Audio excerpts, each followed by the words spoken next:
Hello everyone. Now, because Sebastian Furtado was kind enough to send me 3 other things, today we'll be talking about Samsara Extrait, Liu Extrait, and Rochas Byzance, the eau de parfum. This is a video I wanted to film for quite some time now because I am very curious to smell all of them and just to maybe wash away the taste of the Guerlain Extraits. We'll talk about something that's, at core Guerlain. And let's talk about the Samsara Extrait first. Now, this is something I did smell before.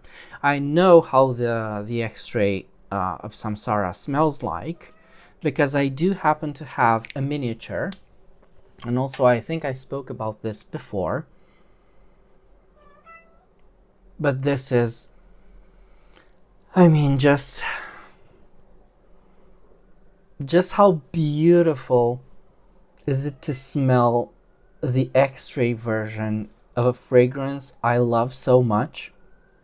And by the way, the Samsara Extrait isn't something you can still buy at Guerlain, nor is it the Liu Extrait, but I guess you can still find them, and I will have to purchase myself a Samsara Extrait at some point. I have been eyeing one, but also I want to apply it on the skin, and I would like to make, oh, that's a generous spray.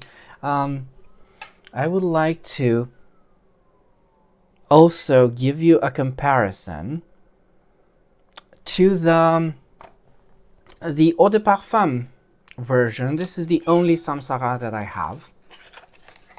This is a 50 milliliter, older but not old. I think it's a 2016. Yeah, it's a 2016, just before they changed the bottles into the B bottles. So it's nothing very rare. It's still, I guess, the same formulation as the Abbey bottle of Samsara. So let me spray the Samsara as well, the eau de parfum here, and just see if there's any differences between them.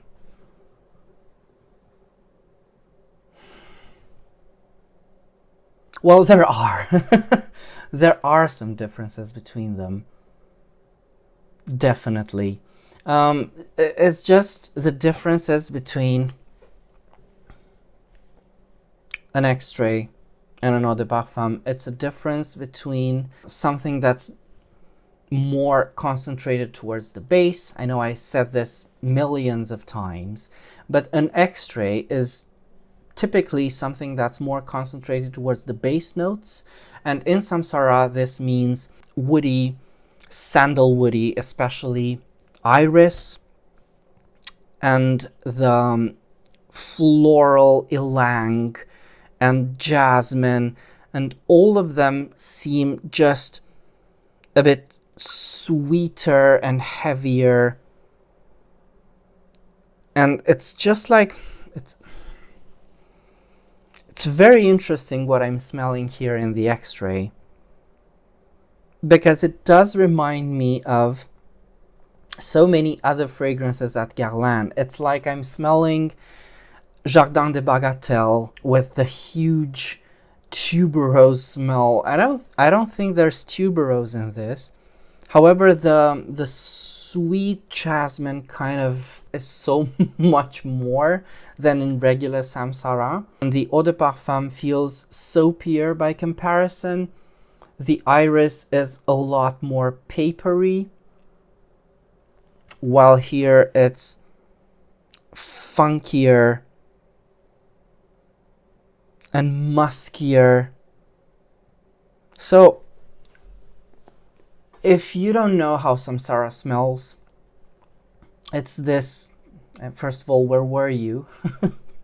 But Samsara is this huge white floral / yellow floral because of the ylang. Although it's a fragrance that I do wear and I do love, it isn't something I fully comprehended Not just yet. I mean, Samsara has been launched in late 80s, early 90s. It was 89, if I'm not mistaken. Even though it's a fragrance from the period, I think the roots of Samsara, at least at Guerlain, are a lot older than early 90s or late 80s. I think it's one of those scents that kind of stems from the huge fruity, woody, floral chypres from the 70s.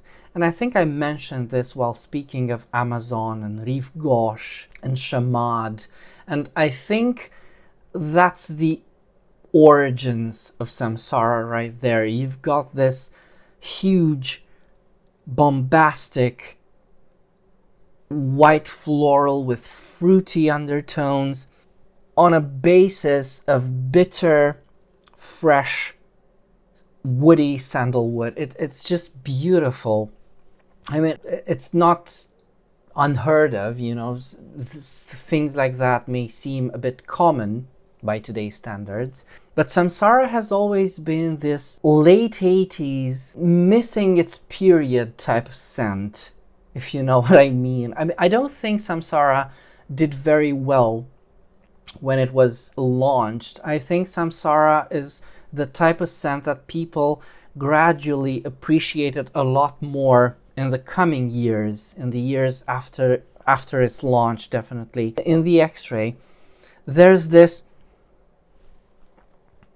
almost leather-like quality, which is so beautiful. And of course, this is the iris slash violet slash narcissus.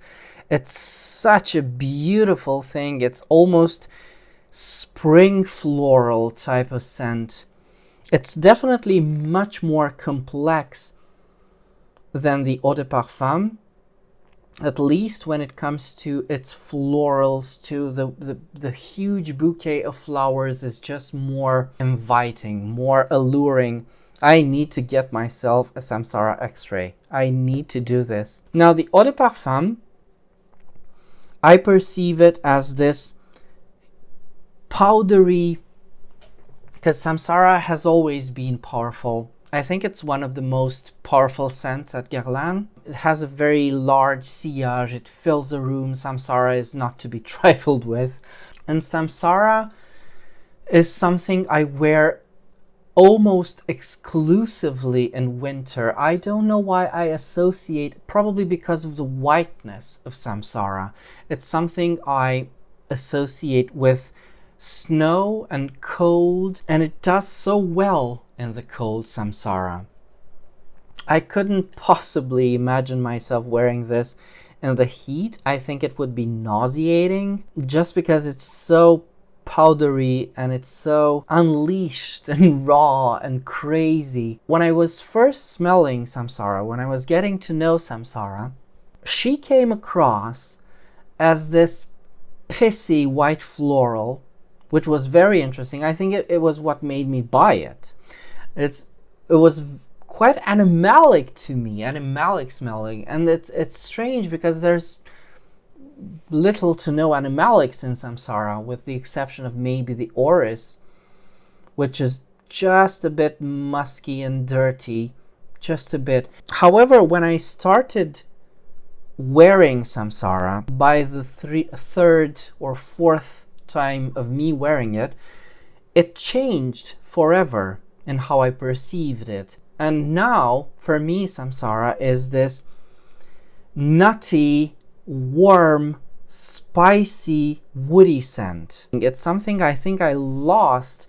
I wish I could go back to the way Samsara used to smell at first for me, but I don't think I can anymore. And it's not to say that what I smell now is not beautiful, because it is. It's just a weird thing our noses do sometimes. I think it's because I wear it mostly in winter that this is happening. Only when I'm smelling the Extrait now is that I'm realizing of just how dark Samsara can be at times. the Extrait is definitely, it has this dark, syrupy, shadowy type of thing, and I think it's a smell that's quite close to leather or the skin of a peach. Very beautiful. And now that I'm comparing the two, it's definitely in the eau de parfum as well, but I'm just now discovering it. I mean, I've worn Samsara for so many years, and my nose wasn't able to pick this up. I always thought of this as this floral, nutty sort of fragrance, but no, it's so much more. And at Guerlain, I think Samsara kind of stands alone. There aren't many fragrances like Samsara, or there is no fragrance like Samsara at Guerlain. However, as I said earlier, echoes of Samsara you can find in Chamade, and earlier than that, you could have found it in Liu. And Liu is the fragrance I want to talk to you about next. This is my bottle of the Liu Eau de Parfum. The only Liu I have. This is a decant from the bottle of the Les Parisiennes. It's not discontinued, I should say. It's been moved into Les Légendaires, but the fragrance is just a bit changed. The current formulation of Liu is just a tiny bit lighter. Oh my god, there it is. So this is a fragrance from the 30s. It's 1929. Well, not this bottle, definitely. Not this formulation. But this is a very old fragrance at Guerlain that came to life, I think, as a bit of a competition thing with Chanel. Because previously Chanel have just launched number 5, and this Liu is, you know, it's quite similar to number 5. However, I find that I could describe Liu by Guerlain as being the number 5 made by Guerlain. And I wouldn't be wrong, because the Guerlainade is quite beautifully presented in this.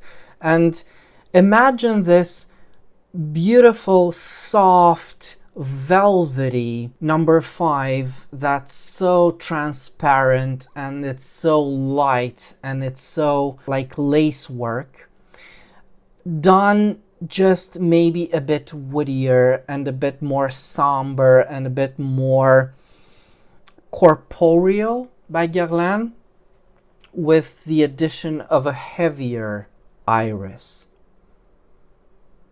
And it's just that. It's Chanel number 5 turned powdery, turned more velvety. It definitely is more textured than number 5. And I think I do prefer it. I don't own number 5, which at some point it should change, because I like that fragrance quite a lot. And it is quite representative, not just for Chanel, but for fragrances everywhere. I should definitely own a bottle of number 5, but I really, really like Liu. And when I got Liu, it was maybe 2 years ago, when I bought Liu for the first time, there were these 2, maybe 3 weeks when I wore Liu every single day, because it's just so addictive. It's so beautiful. Now, I have never smelled the Extrait version of Liu, and I'm guessing I will have to ask Sebastian Furtado, but I'm guessing this is an older version of Liu, because I don't think you can find Liu Extrait. Oh, yes, it's definitely older, because definitely old, because this is quite, it's quite oxidated. Top notes are definitely gone. This is definitely something I will have to let it settle for a bit. But what I'm smelling here, just like in Samsara, it's something very heavy. It's tonka heavy. On paper, it's settled quite nicely. It's definitely heavy on the jasmine and heavy on the sandalwood, because as I said earlier, the true origins of Samsara, I think, lie with Liu. it's a different way of doing fragrance, that's for sure. Liu is definitely jasmine-y, aldehydic chypre, whereas Samsara is this woody, floral, creamy, white floral. But there are definitely hints of a future Samsara in this older Liu. Especially, I think it's quite easier to say this when smelling the Extrait, because I think it's because of the sandalwood, and it's because of the jasmine. That's so well, talking about jasmine again, I wish I smelled something like this while smelling the jasmine Extrait for the La Matière, not the, you know, tropical ylang that they did, which is I'm not going to rehash all that here. This smells so historic. This smells like something true to the period. It's the darker version of Liu. By comparison, modern Liu, I think it's formulated quite nicely. I think they're quite similar. I think the idea of the scent is quite the same. This is just fuller, it's raunchier. Yes, this is quite raunchy. This is quite dirty. It's the iris, I think, that's just so beautiful. And these are so unique at Guerlain, both Samsara and Liu. It's not like when you're smelling L'Heure Bleue and you have all of these references instantly in your mind, you know, Insolence, Après l'Ondée, Iris Ganache even, Cadine, Mon Guerlain, all of them kind of stem from the same pillar of L'Heure Bleue. Now, when it comes to Liu, I think this pillar is just a bit more scarcely populated by fragrances at Guerlain, which is a shame, because have they taken that route of creating more fragrances in this vein, I think it would have been very, very interesting, to say the least. So whenever I smell Liu, I'm instantly transported mentally into a very theatrical scene. It's like, well, it is called the perfume of the opera, and it is inspired by Turandot. There's something of the heavy velvet of a curtain in this. And although the fragrance smells quite vividly white and blue, there's also something of the red curtain in this. I think it's one of the fragrances Guerlain haven't always been proud of, just because it's so similar to number 5, but I think this should change. Liu is definitely something to wear as a badge, you know, it stood the test of time, it's still being sold, and this modern formulation of Liu, I think it's quite similar to the old one. Oh, but on the skin it's just something else. Oh my god. On the skin, it's nutty incense. It is spectacular. I think the Extrait, so this is why you should always test fragrances on the skin, because smelling this on paper, I could tell you that it's very similar to the current formulation. But on the skin, it's spicy, nutty incense, which has nothing to do with number 5. And has everything to do with Samsara. Because I'm not wrong when saying that Samsara has its origins in Liu. My god, this is perfection. It's so beautiful. It smells just like the period. It's a lot more tonka heavy. The Guerlain is so much more pronounced in this. And it's ambery, slightly vanillic. And the Samsara Extrait feels like a more exalted version of Liu.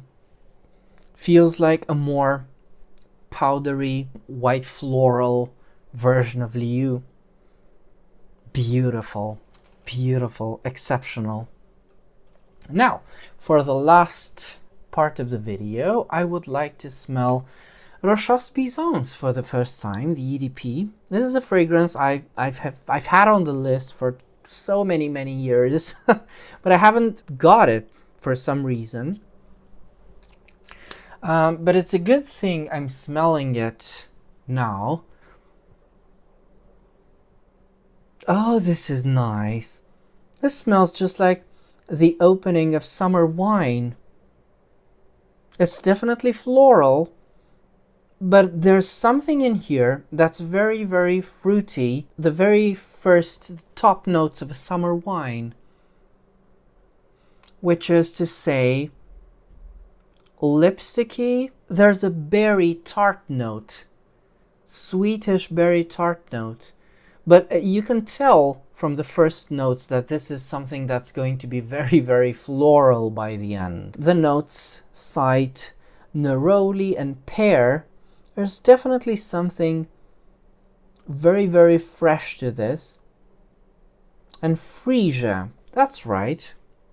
It smells of rosy freesia. That's turning very soapy. Oh my goodness, this is lovely. Rochas Byzance is something from the late 80s as well, but what I'm smelling here is, I suppose it's a newer formulation that's been changed in 2019.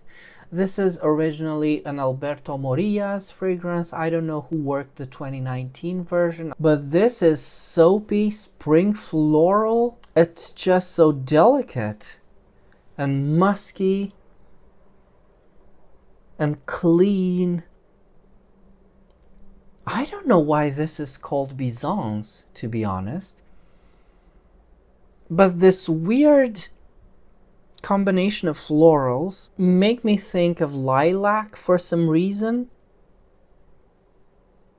So it's like smelling lilacs in spring or early summer.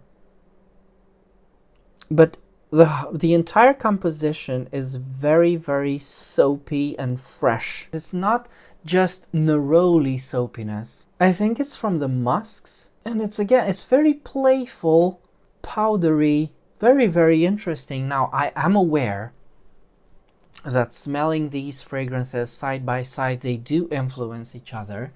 So I have Samsara here and I have Liu here, and all of them are kind of white floral, so they might interact with each other. But what I'm smelling here, it kind of reminds me of 1881 Ceruti, you know, the Purom version, which is very good. It's like soapy aldehydes, and I just have to wonder again, how does this fragrance do in current contemporary times?